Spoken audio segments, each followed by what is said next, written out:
expensive, perfectly rare. And I don't like when they are too thick, so I cut it in many slices. All right, bring me the sizzling brother. Here we have some vegetables already, some spinach, the morels, the potatoes. Oh, wow, that's beautiful. All right. It's just me. John apparently forgot how to use StreamYard.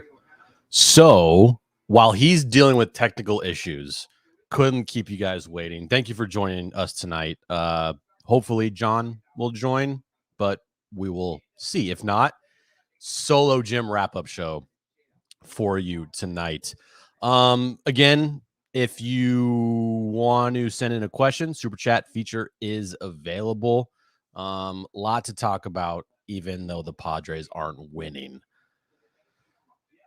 Got swept in a 2-game series by the Mariners. We talked about it on John and Jim today. What's up, guys? Yeah, a Jim solo show while John is. I don't know what the hell's going on with John. It's like he doesn't know. I don't know. Just his phone decided to shit itself. And yeah, so yep, the Jim Rush show. What's up, guys? How you doing? What's up? Yeah, John is soft.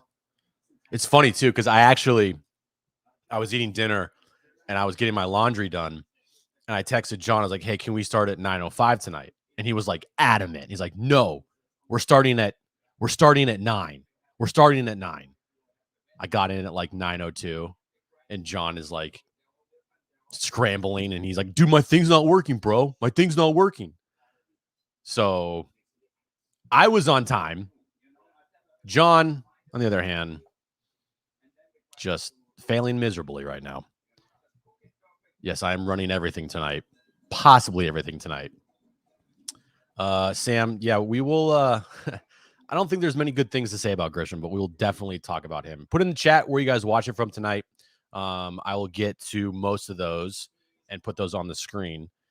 Oh, I see some. Nope, he's all messed up.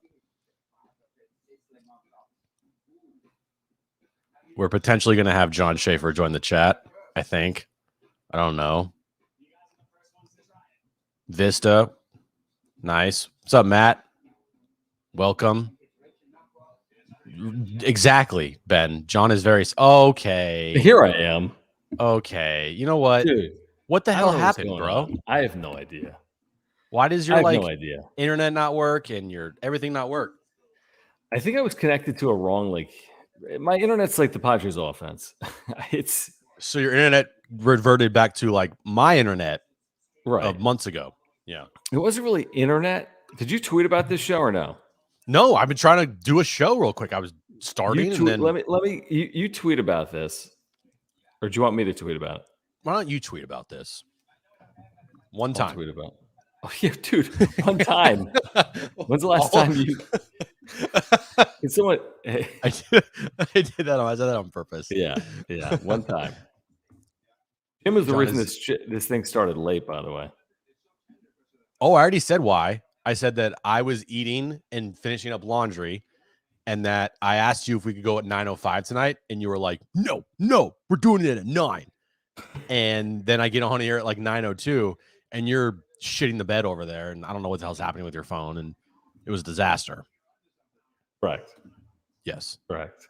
Yeah. So stand by. We are here. Stand by. Everybody stand by. Are we here? Yeah, we're here. We got a lot for you guys. We're going to be here for the next hour. We're just getting settled in. Let us know where you're watching from. Jim will pull that up.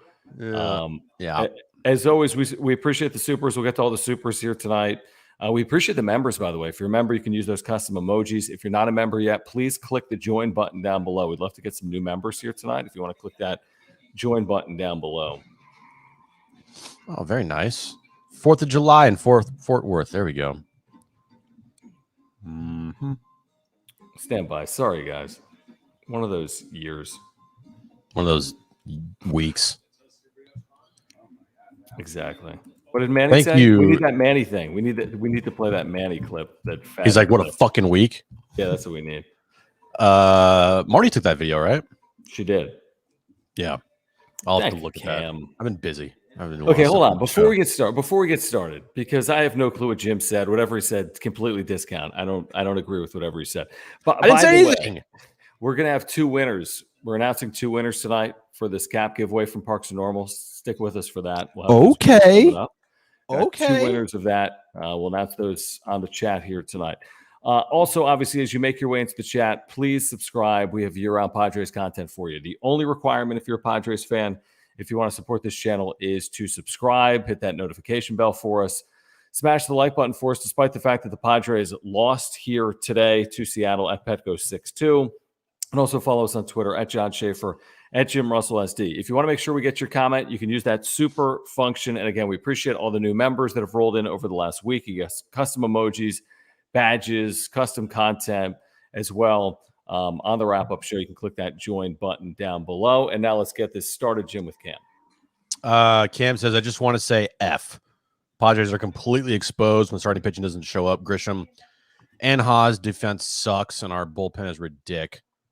Thank you for the show. Thank you, Cam. I agree. The bullpen is ridiculous. The offense sucks ass. Grisham and Hosmer are doing nothing.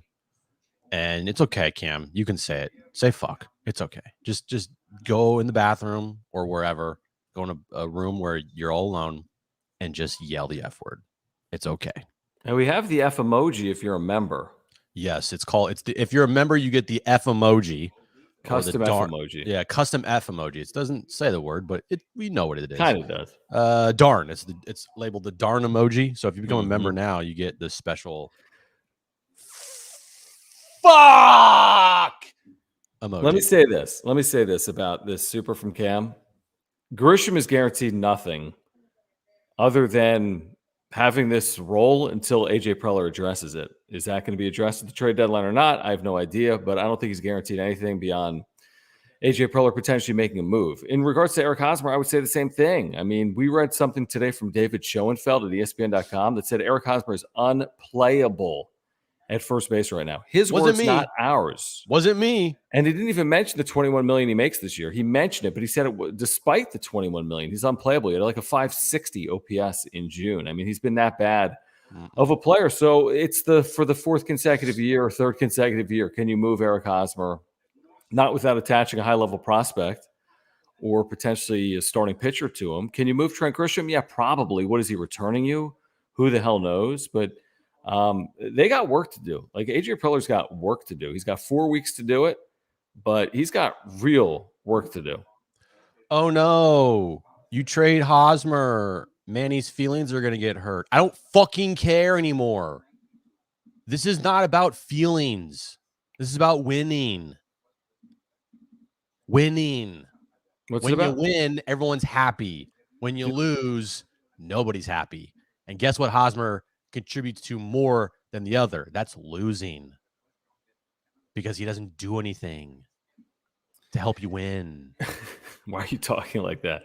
I don't know. Let's get to Jesse in Hawaii. Jesse, thank you for the super. As you guys roll in, thank you guys for the supers. We'll tell you about our partners. Again, it's a great way to support this channel. If you want to make sure we get your comment, you can use that super function, hit the $ down below. So Jesse in Hawaii says this, and I agree with him. And Jim does as well. I don't even need to hear from Jim. Preller will be fired if the season tanks again. I think what Jesse's saying is if this team finishes under 500 and misses the playoffs, you don't get a 3rd crack at it in 2023. Nope. And we all want this to work. We want Preller to, finally get a team in the postseason in a 162-game season, and it finally pay off. Like all these moves that he has made finally pay off. I mean, is it going to happen? I don't know. You can't sit here and tell me right now definitively that this team is going to make the postseason. Can you? No, not definitive. No way. No. I mean, now, do we think that they're going to make the postseason? Yeah. We think they're going to make the postseason, but it's not a surefire lock like the Yankees or the Dodgers. Correct. Well, obviously. Yeah. So this thing is up for grabs. Now, do I think that they're going to turn it around and like kind of weather the storm? I do, but I do think it has potential to get maybe a little worse before it gets better, which which sucks. Yeah, you never like saying that.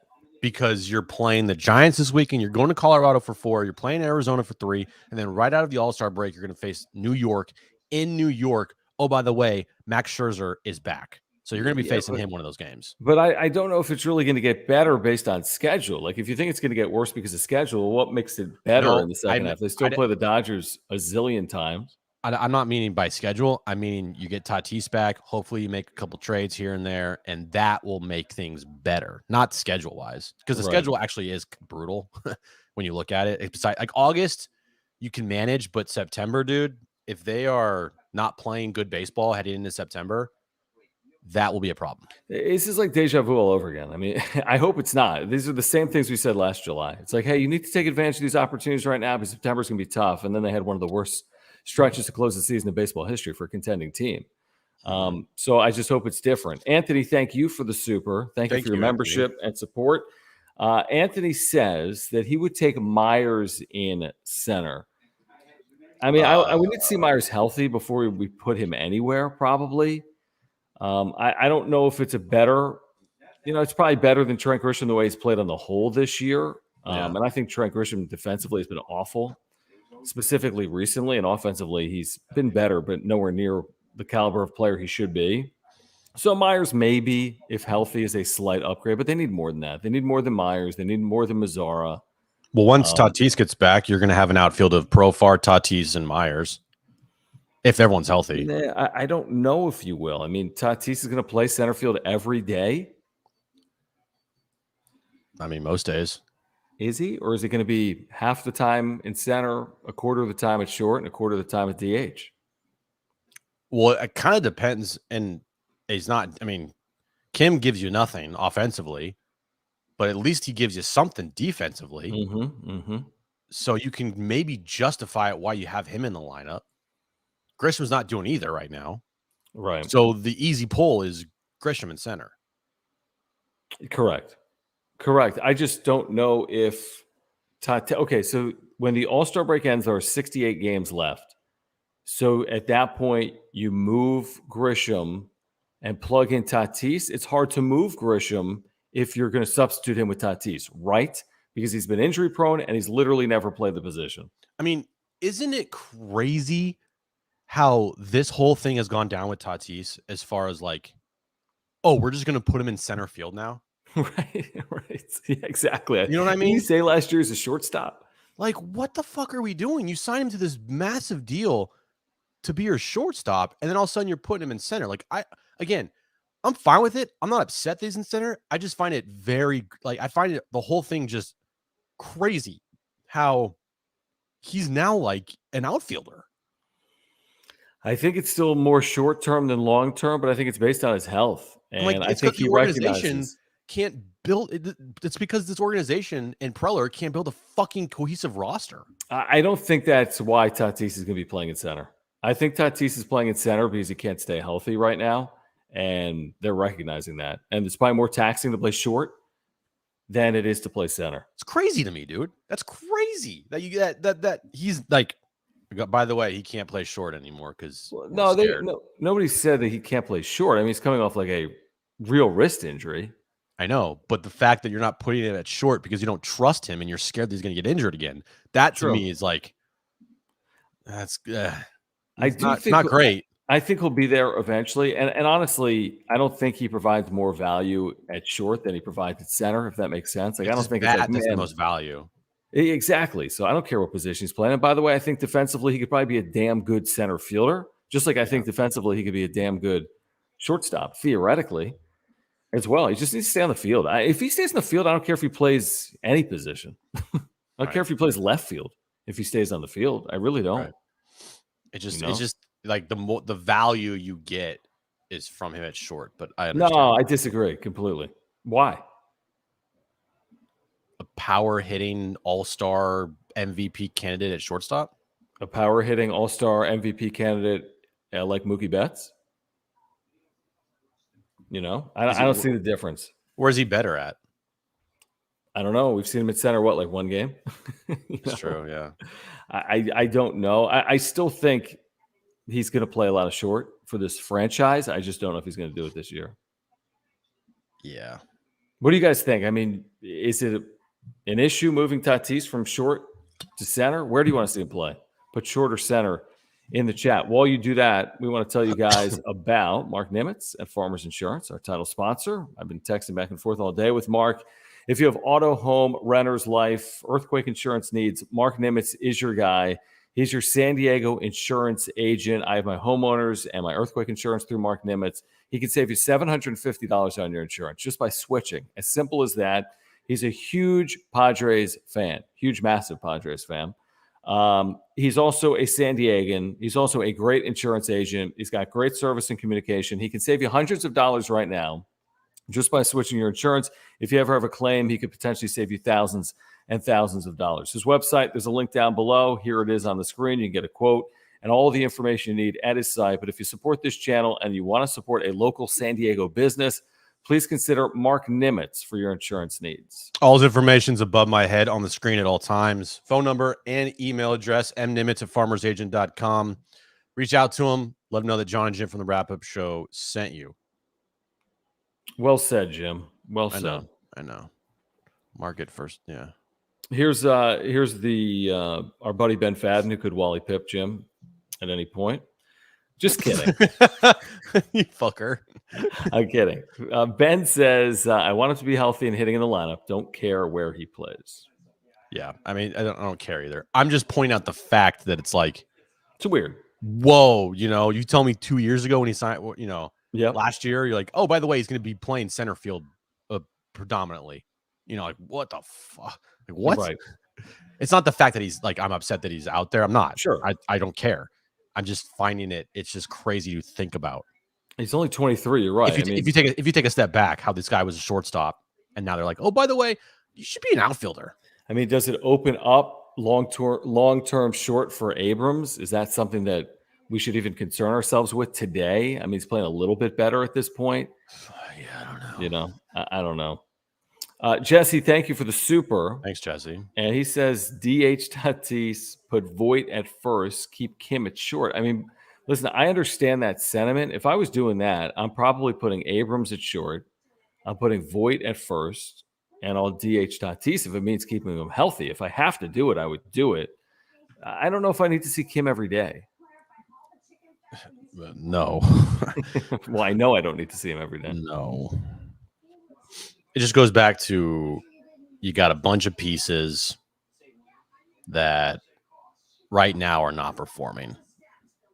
And it's the entire lineup. Lineup has let the pitching staff down in this 6-12 run here. And yes, the pitching staff hasn't pitched great in his last 18 games. But guess what? This pitching staff got them to 17 games over 500.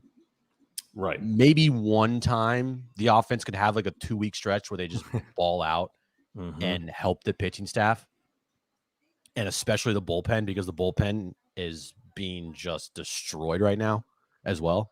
The offense is a major problem, but I feel like the bullpen is also a major problem.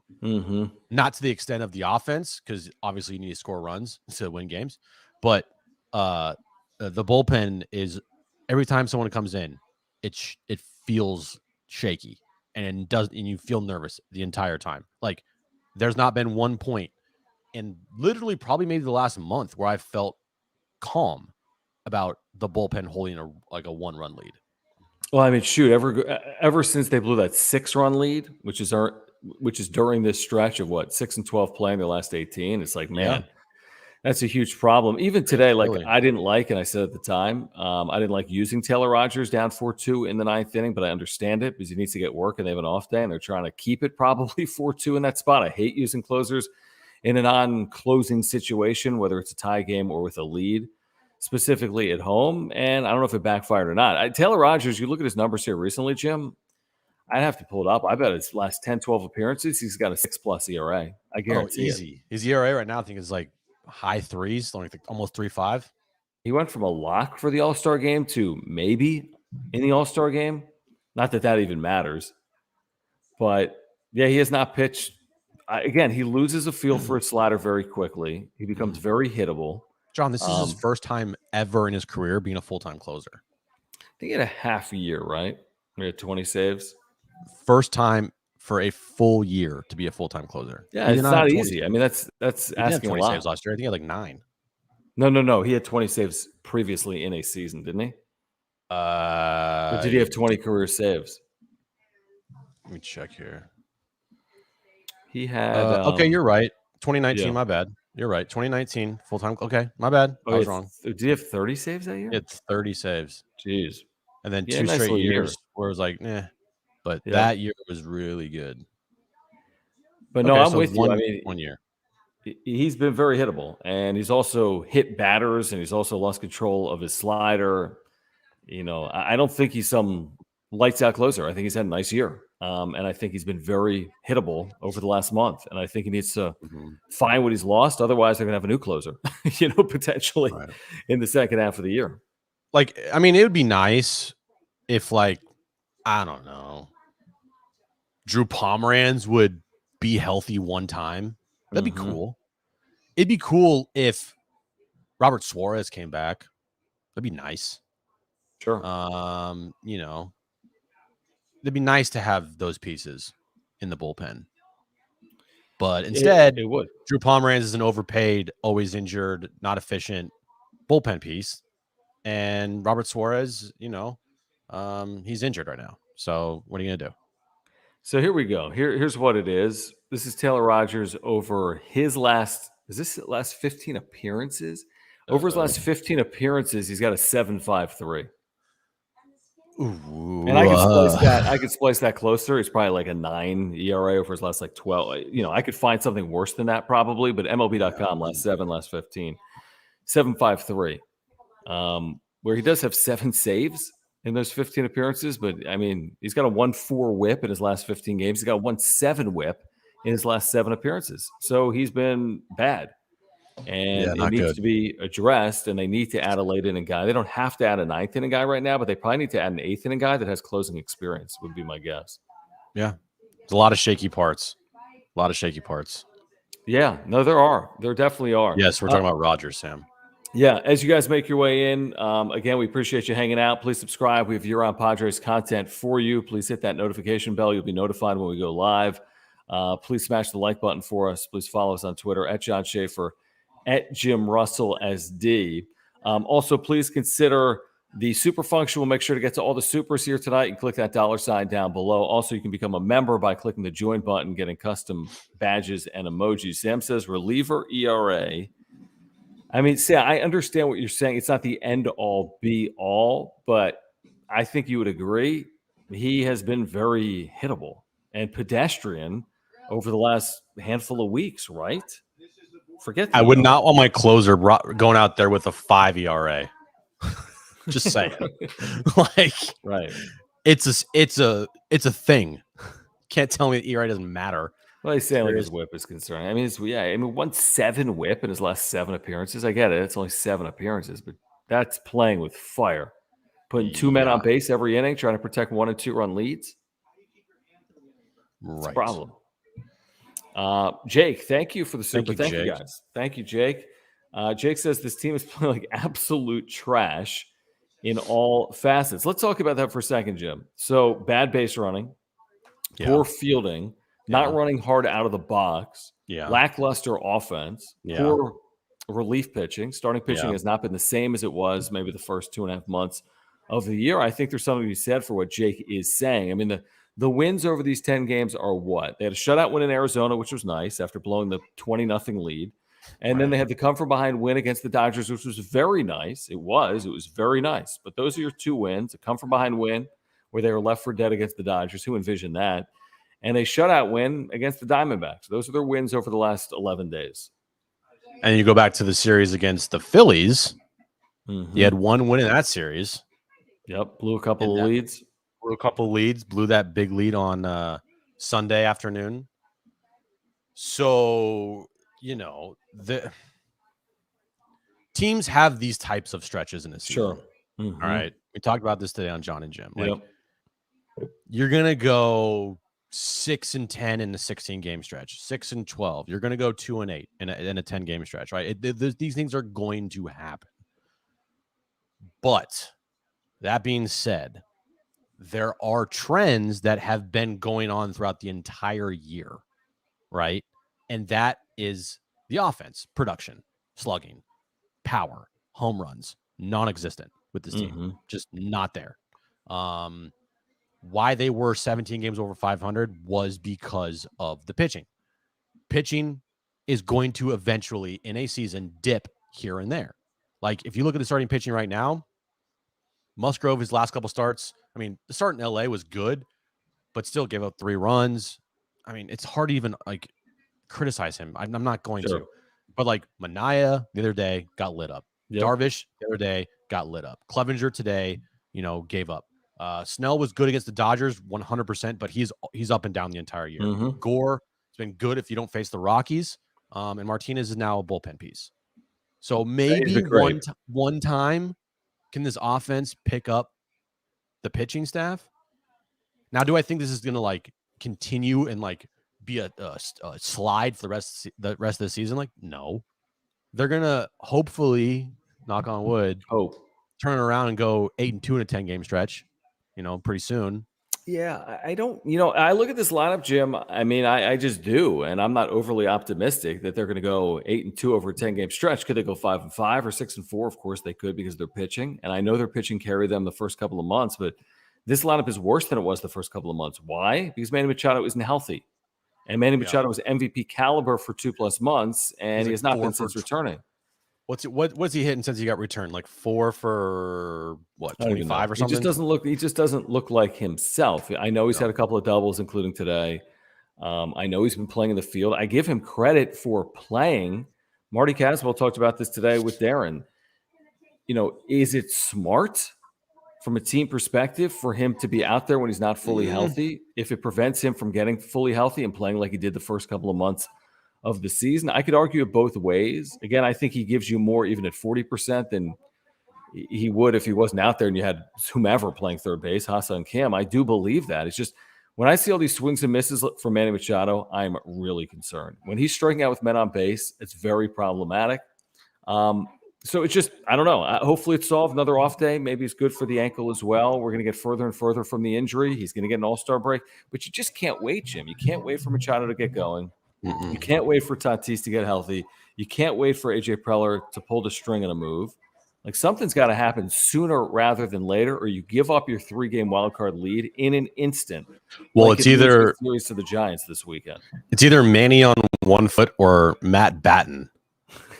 Right. No, I get it. Like, it's not even a question for me, but it is hard to watch because, he's had multiple opportunities since he returned where he just hasn't come through. And you got to tell it like it is. Like, Manny's struggling right now. And you're probably saying, well, that's because of the ankle. Yeah, it probably is because of the ankle. But it's just, you got to have him out there, man. You can't go.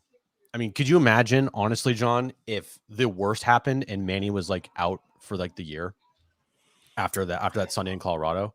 This would be way worse right now. Way worse. Way worse. Despite record, I mean, they could even be like a game better than now. You'd still be freaking out. It would be a disaster.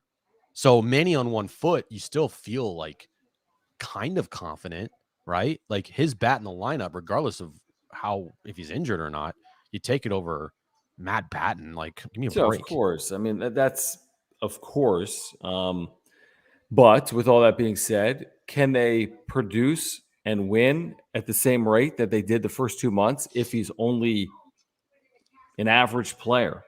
Now, he's going to play better than an average player. Well, I'll say this here in the second half. Has it hurt his defense? You tell me. I don't think. No, I mean, he had that very lackadaisical error the other day that Hosmer couldn't pick. Yeah, but that's on Manny. Make a better throw. Yeah, but also, I think at some point you have to trust I mean, at some point, can the first baseman pick up somebody that throws a bad throw? Agree, but that was not a good throw, right? Right, I mean, but if I would say that if Hosmer, like, I don't know, picked up his fielders when they make bad throws. Well, sometimes he does. I mean, I agree with you. I think he's an average fielder. Maybe he's below average fielder. He's Eric below Hosmer. I don't think he's average, I don't think he's the worst defensive first baseman, and the numbers would indicate that. No, he's not the worst, but he's just very. I think we talked about it today. He's very odd. Like, it's just a very weird. You watch him and it's like not smooth, and he's doing stuff. You're like, what the hell is that? Yeah, no, I get it. Listen, I mean, Hosmer's made some terrible plays at first base this year. Don't get me wrong. And I think Machado's defense is obviously elite. I think they're asking a lot of Manny Machado right now to not be fully healthy, to be playing in the field, and asked to pick up a lineup that is So who's that? completely underperformed. Who's that on? I mean, honestly, it's probably Manny. You can't sit him. He wants to play, you know? Well, that's on one Preller for building this. I mean, the way he built this roster is just like, are you kidding me?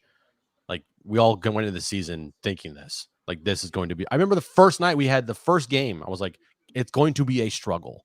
This offense will definitely make you want to pull your hair out. This entire season, it's going to be up and down, but there's going to be the downs are going to feel like way worse because of how bad it will be at times. And then you got to blame the players, especially because those guys have not stepped up, and it's really bad. Yeah, I mean, this lineup, and Bob Melvin said at postgame, if you missed it, he was basically like, we're going to need everyone to produce, which is code words for saying we have no one that produces. Right. Because there's not that feared hitter in this Padres lineup right now. Like, even Seattle, a team that has struggled to score, has someone like Ty France who's been out. They have whomever, Rodriguez, who's unbelievable, who's hit 15 home runs this year, by the way. He'll be an all-star.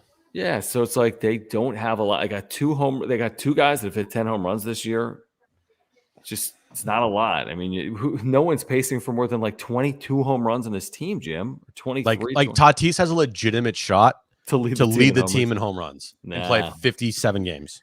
Even that is like crazy. 20-something home runs in 50-something games. Maybe. I'd love to see it. I hope it happens. Like, dude, Victor Caratini has like 7 home runs on the year. Right. He'd be like third on the team in home runs. No, I know. This offense is tough to watch right now.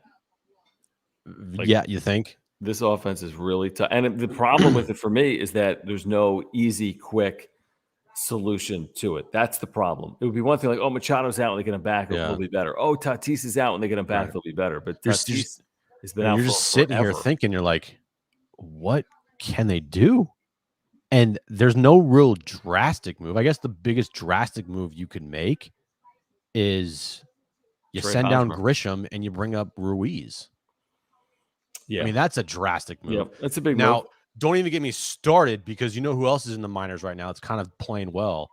And that's your boy, Robinson Cano. Yeah. I mean, none of the minor league numbers. I mean, some of these, I'm high on Ruiz because he's performed at multiple levels and is a young prospect but the AAA numbers, I'm not enamored with. Matt Batten. Did you see one of it? I know, Matt, give me a break. Did you see one of Cano's home runs the other day? And he just like watched it and then I did the picture. That's pretty funny. I did. Nobody has hit. He's hit. Yeah. Maybe we'll see him at some point. If there's an injury, would be the reason I think we would see him at some point. Would be my guess. Okay, we have winners by the way for this cap. Yes, who's the winner? This cap right here. Oh yeah, good job. Look, this one up here, Jim. That hat right there. Yeah, the hat way up in the sky. You see it? That's a good hat. I like it. Okay, this awesome Parks and Normal Mexican legacy cap, paying tribute to both Mexico and the Padres. Here are your winners. They are Esteban Barajas. Oh. Esteban, are you here? He's been in the chat a number of times. And Max Reyes. So Esteban Barajas and Max Reyes, you'll get emails from us later on tonight or tomorrow. You've won this cap from Parks and Normal. There we go. Thank you guys for entering to win, and hopefully we'll have some more giveaways for you coming up over the course of the summer as well from Parks and Normal. Very nice. And here comes some supers rolling in. Jesse in Hawaii. Thanks, buddy. Jesse. Appreciate it. This isn't Moneyball. Probably needs to stop playing gold and sit at these games and stop paying gold and sit at these games and witness what's going on. Right. You're saying Preller? Oh, probably, yeah. Dude, I know it's not Moneyball. You paid $230 million for this payroll, or 200 and whatever. Yeah, but I think to his point, like, does he need to be more hands-on with this big league roster? As opposed to scouting Kumar Rocker? in the New York Penn League in upstate I New don't York. know, dude. It's hard. It's kind of like you can't afford to wait, man. There's like, you just can't, like, and you're not the only team, by the way, that's out there like, we can't wait on offense. There's a bunch of teams, right? It's not just the Padres, right? There's other teams out there that are dying right now with the lack of offense. Hear me out for a second. Here's the thing. He doesn't have a choice. It's like if this was the poker analogy is this. He's so all in. He's so vested that how can you not kick the tires right now on Josh Bell? Again, I get it. It might take weeks. Nats are going to hold Josh Bell and get the best offer. Right. How can you not kick tires on name an outfielder? I don't know if it's a slugging outfielder or not. If it's Andrew Benintendi, who's not a slugger. But, that's the thing, and you're right. Kick tires everywhere. You're right. And you're probably getting from the teams that you go out and look at, we're going to wait. Yeah, give us a week. Give us a week. We want to get the best offer. And that's what they should do. Right. Because they know that the offense is at a premium right now in baseball. And it's guys like Andrew Benintendi and Josh Bell. Those guys, you can get something for them. So why, if I'm those teams, am I going to trade them now if I know if I'm thinking to myself, I could probably get something better, Same thing with Laureano. Right, exactly. Laureano's the best example. Like, why am I going to, I'm going to wait. I'm going to wait this out and get a better deal. Right, because the A's are sellers regardless, so the time doesn't matter, but they want the best deal possible. And also, Laureano, as good as he is capable of being, has kind of been an average offensive player this year without power. Yeah, he only has 4 home runs. Right, so I think he's an upgrade. Yeah. I just don't know how much of an upgrade. Let's get to Jake here. Thanks, Jake.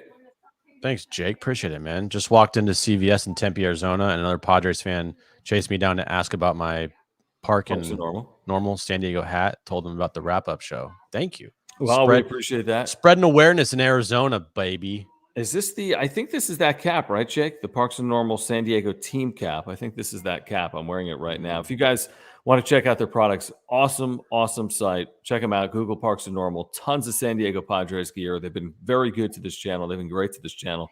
A number of our viewers have won products and caps from them over the last couple of weeks into the last month or so. So make sure to check out Parks and Normal. Also, Friars Till We Die. They've been huge supporters of this channel as well. Yes. Check out friarstillwedie.com as well. Thank you guys for your support of this channel. John, can you do the show for like a little bit alone? I need to go get my laundry. Do it. Absolutely. Seriously, I'll be right back. Go get your laundry. I'll be back. Again, as you guys make your way in, a little bit of a reset here. This is the wrap-up show with John and Jim, without Jim because he's going to get his laundry. We're going to be with you here. Please subscribe. We have year-round Padres content for you. Hit the notification bell. Smash the like button for us. Follow us on Twitter at John Schaefer, at Jim Russell SD. We greatly appreciate those supers. It is a great way to support this channel. Also, I do want to remind you guys about our membership program, which is now live. You can click that join button down below. A number of you have already become members of this channel. You're going to get custom emojis you can use in live chats, also in comments of me and Jim and different sayings like you're an idiot and LFGSD and let's go. You're also going to get custom badges, and those update every single month. So the longer you're a member, the more badges you're going to receive. You're also going to get members-only posts. We've posted in there a number of times over the last 4 or 5 days. Exclusive members-only content for you here on the Wrap-Up Show. So just another great way to support this channel. If you're looking to do that, the Wrap-Up Show now has a membership program. The way to become a member is click that join button. It's right next to the subscribe button. You can click that join button right now and support this channel. We appreciate all of our members and everyone who is here in the chat tonight. Want to get to, let's see here. I see Anthony just rolled in with a super, so I do want to get to that. I also want to get this off the screen, and I'm able to do that. Jim will be back, theoretically. Okay. I did, you know what? It's funny, Anthony. We either talked about this on air or at a break at the 5 o'clock hour today, and I don't know a ton about WWE, but Jim showed me a video or a photo of this. That he wore the San Diego City Connect jersey on Monday Night Raw, which, of course, was in San Diego at Pachanga on Monday. We gave away some tickets to that on John and Jim last week. So, yeah, pretty cool. I know Jim talked about the City Connect jerseys last week. I know I did as well. I don't really have a strong opinion one way or the other, to be honest with you, on the jersey. I'm a fan of the cap. I think the cap is cool. I don't know if the jersey is necessarily my cup of tea. I want to see what it looks like on field when they wear it Friday night. Maybe it's a good luck charm. Maybe they play well in it. I think they're wearing it every Friday home game for the remainder of the year, by the way. So I give them credit for taking like a big swing. I think it's kind of a unique look. I really do. Is it, again, my cup of tea? Maybe not. Do I like the cap? I do. I don't know if Jim likes it as much as I like it. But again, I could go either way on it. I like the brown, I really do. So, but I do think that's cool. And Anthony, thank you so much for the super. Also, while we have a moment, doing some housekeeping here, I do want to tell you about our partner, Aura, ORA.organic. You click this Take the Quiz button down below, and you are getting 30% off your very first order. This is a plant-based nutrition company. All of their products, all of them are plant-based. They can help you improve your health this year. Yourself, your spouse, your children, your family, your friends. They've got health products that can really transform your life. Whether it's probiotics, I take one every single day from Aura for digestion and many other reasons. Probiotics are the absolute best. If you don't take one, you should. Also, they have proteins for post-workout. They have pre-workout supplements, omega-3 oils for you, sleep pills, and immunity pills. Everything you could possibly need. The website, ORA.organic. There's a link down below. Their co-founder, Will, is in town right now. He's a San Diegan. He's a huge Padres fan. He runs a great company. And again, if you're looking to support this channel, please support Aura, ORA.organic.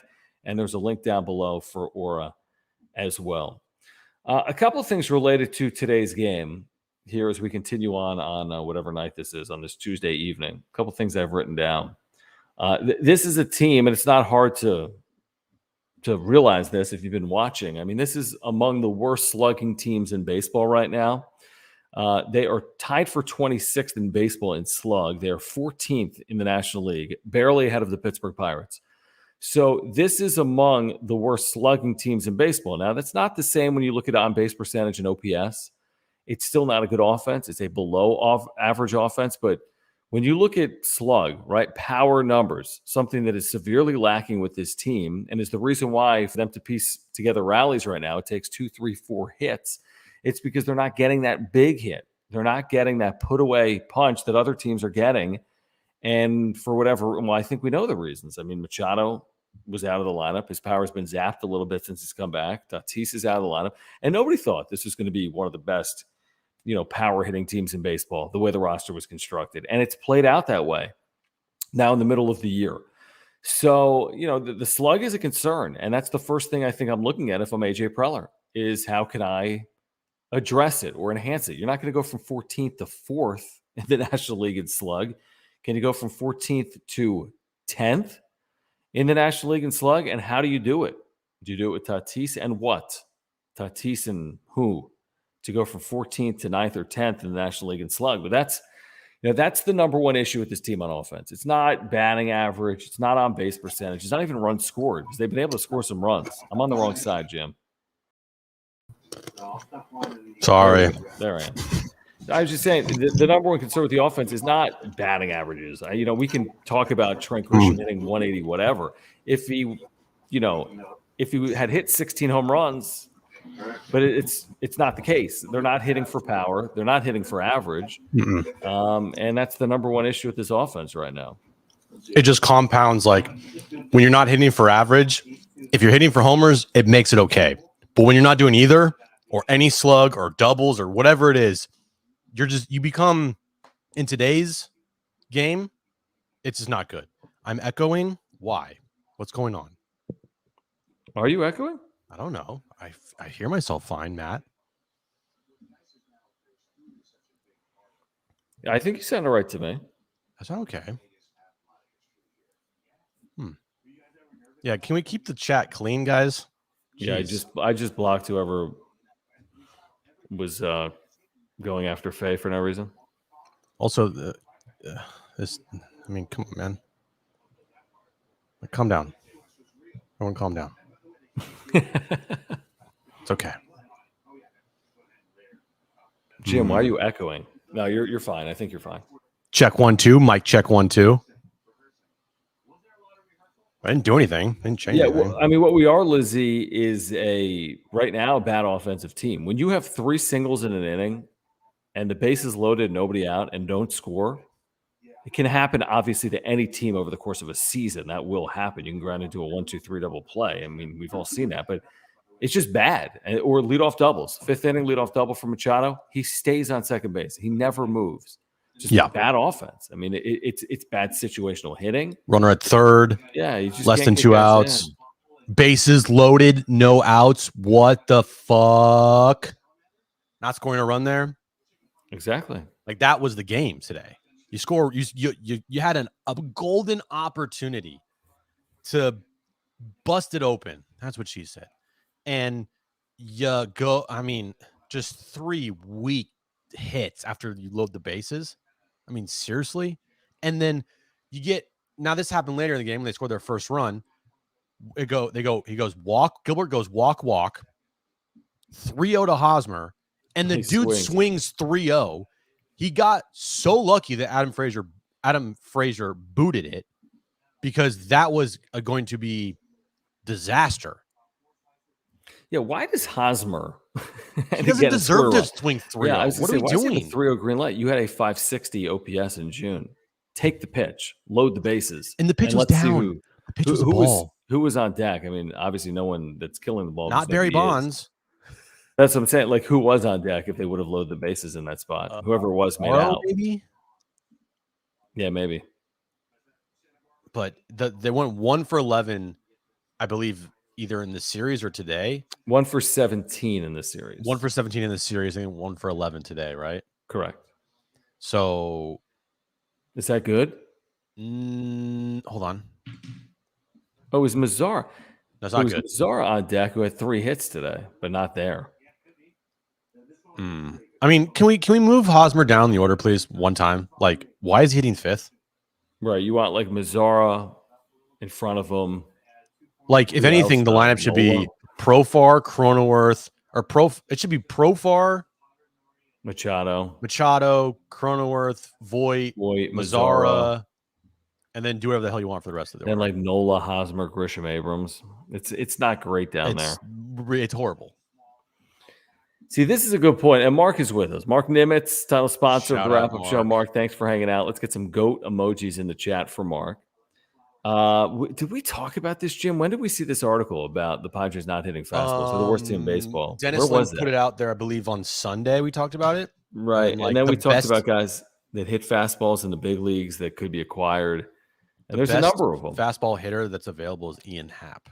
He has like a 620 slug against fastballs. And then like Contreras was in there. Other guy, Brian Reynolds might have been in there. Like names we know, right? Names we know. The names that are, I mean, Laureano's in there. Right. It's the names that are, most of them that are on the market. Well, I think it's all of them that are on the market. Yeah, probably. Because why would Dennis put like in Juan Soto or something? But here's the thing. The Padres don't hit fastballs. And truthfully, even getting one hitter that hits fastballs doesn't necessarily change the dynamics of it. Now, I'll say this. Tatis can absolutely kill fastballs and doesn't see a ton of them. Machado obviously can kill fastballs. Even Machado has not hit the fastball great this year. He's slugging below 500 against the fastball. But for this team, it's the greatest thing ever. Hall of Famer. And Hosmer's slugging like 280. Right. I mean, you could see it right now, though, that up and in fastball that Machado turns on. It's hard, especially with your front foot. Yeah, I mean, well, that's the thing. But he's a good turning on that front hitter. foot. It's not easy. Yeah, I mean, they need guys. Forget fastballs, Mark, and I agree with you. I bet you someone that can kill anything pitching. Like, can someone just hit? Someone that can hit. And I'm with you. I mean, Laureano, we've talked about. Murphy, it's just. Yeah, I mean, again, I don't know if it's the elixir. I don't know if it fixes it. It's at least helpful.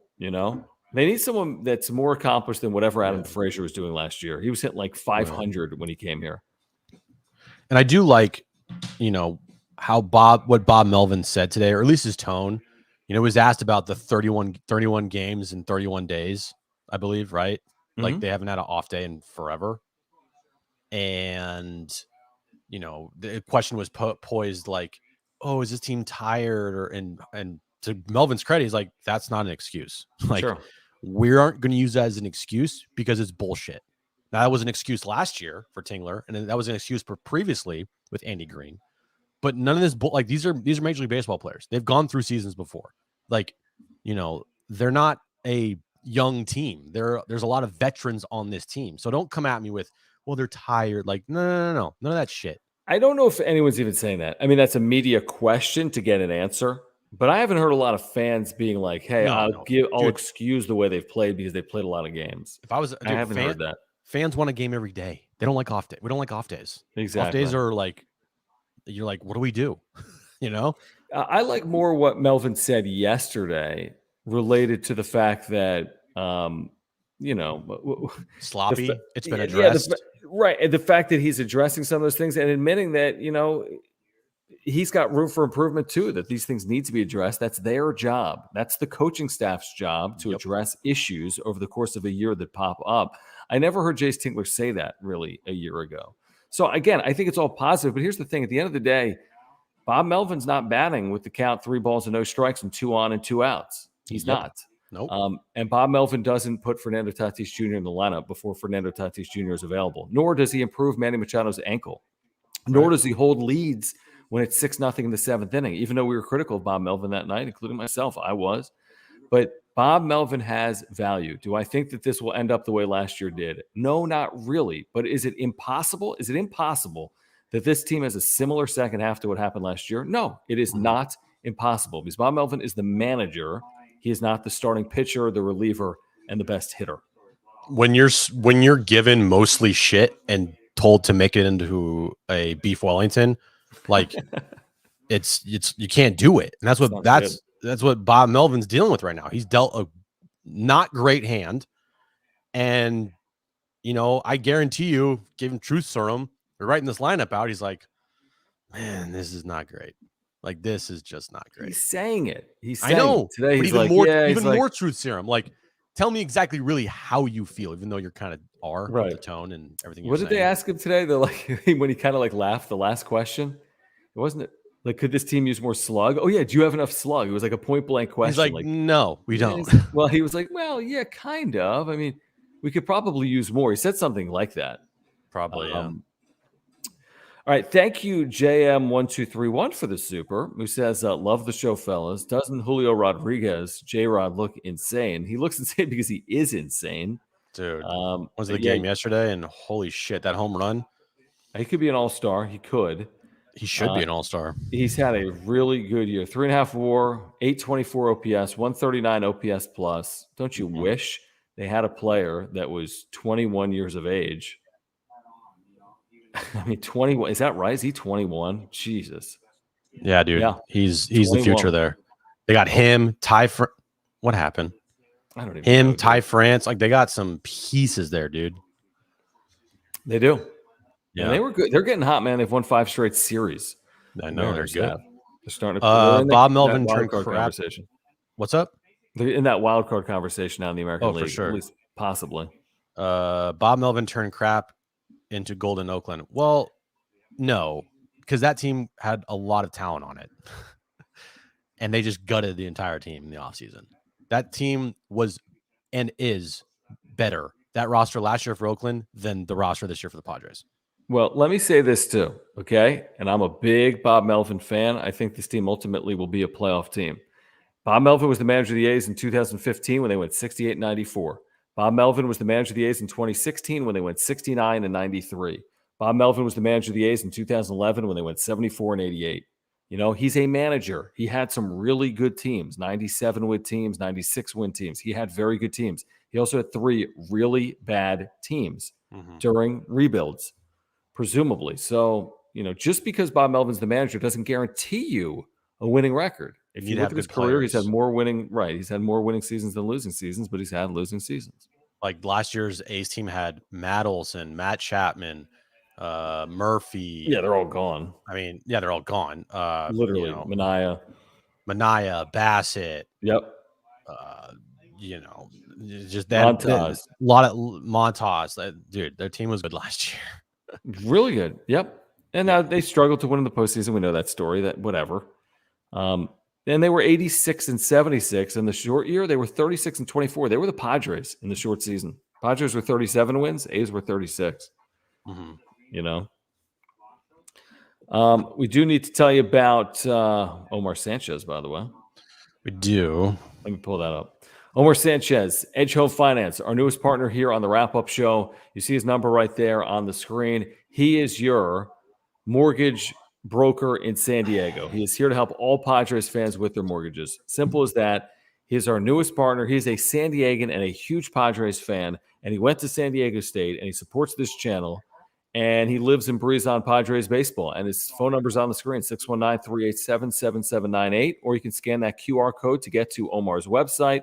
Whether you're looking to buy your dream home, he can help you get you into your dream home, or refinance to consolidate your debt.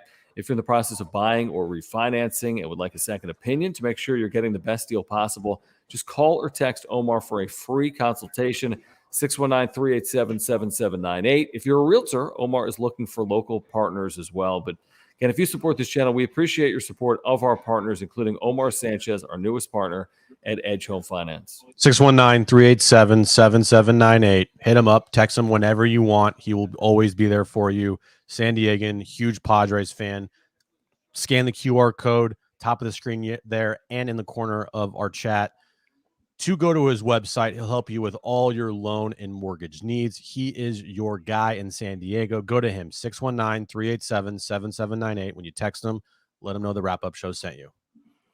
So in terms of like, to have the quick conversation again about like Eric Hosmer, can you move him?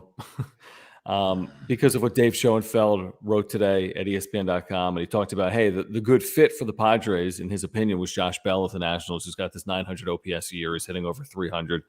He's got 47 RBIs. He's had this big year. I say you circle the wagons again. I know you have not been successful. I understand that. I know they've tried and tried and tried, but it's the job of the general manager to keep trying. And ultimately, not only is Eric Hosmer not producing for this team the way they need him to produce, he's also taking up valuable space. And that space allows AJ Preller some flexibility that he doesn't have because of that CBT number. At least we're led to believe that. So what does that mean? How do you move him? Are you attaching Luis Campusano or Robert Hassel to him, or Blake Snell or Nick Martinez? I'm making it up. Mm-hmm. Whatever it is, you at least need to kick the tires on it. I've used that term a couple of times today. But you can't just say, well, you know what? We signed the deal 5 years ago, so he's going to be here for the next 8 years. I think you need to still consider all avenues when it comes to Eric Hosmer.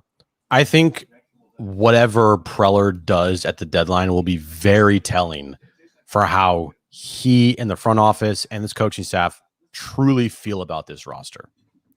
If he goes all in and exhausts every single avenue and gets rid of Hosmer, makes a big trade, trades off Hassel or whatever, then he truly feels like this is their one shot. Not one shot, but this is like their shot to go for it. Chips are in the middle of the table. We're going for it right now.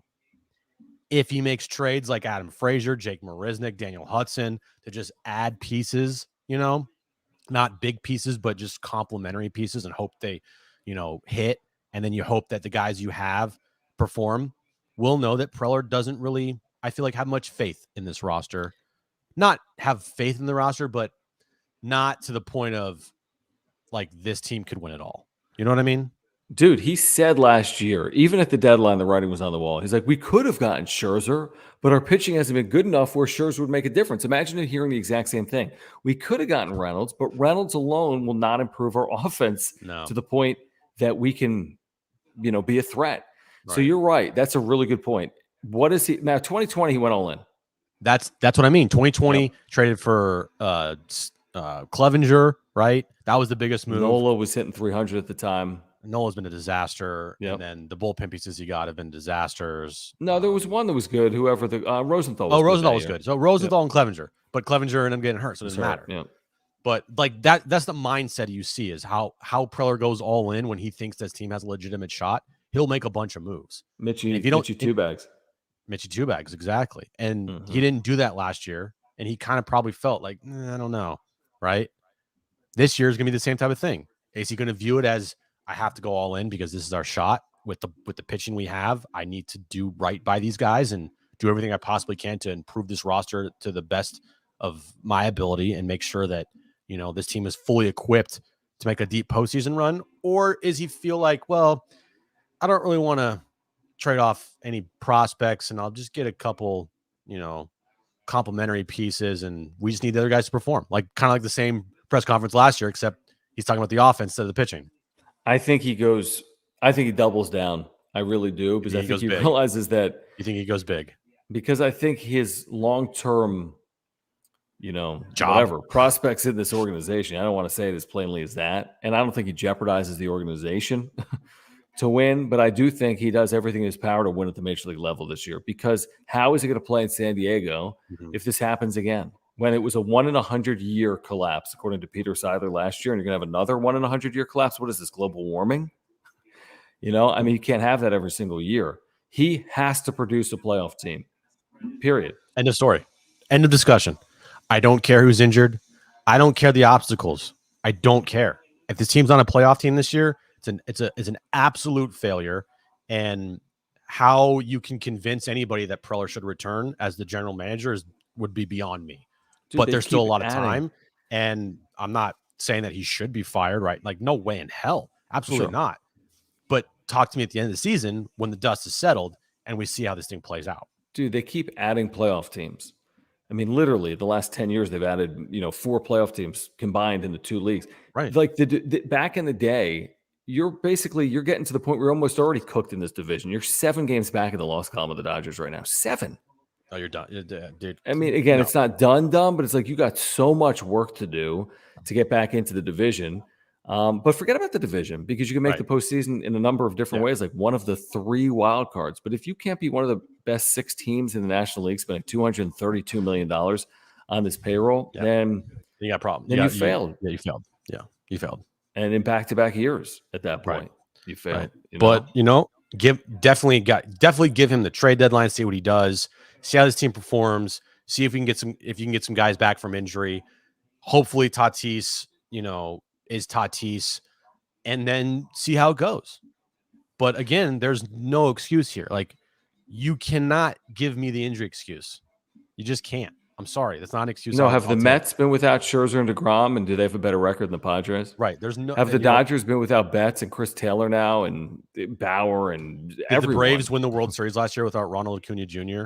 Like, I don't want to hear it. It's a moot point to me, and it's, again, excuse after excuse for not winning.